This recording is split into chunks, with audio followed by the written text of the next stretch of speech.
تاسې کې طالبانو څنګه مشهوره ده چې قرآن له چا نه وغورځېږي څه یې کوئ تاسې که نه دا خبره طالبانو علامه رشید احمد الګنګوهي رحمه الله ذکر کړې خلکو کې مشهوره ده سره چې قرآن را وغورځېږي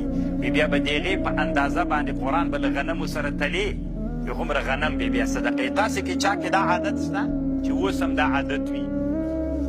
خو دا عادت خو شته چې را وغورځېږي صدقه کوي دا واجب و ضرور نه ده طالبانو دې دپاره کم اصل شته و طالبانو چونکې قرآن را وغورځېده خطا سوله که خطا چې سوله نو په خطا باندې رب څوک کېږي ناراضه کېږي غوسه کېږي د رب غوسه په څه شي باندې ګل کېږي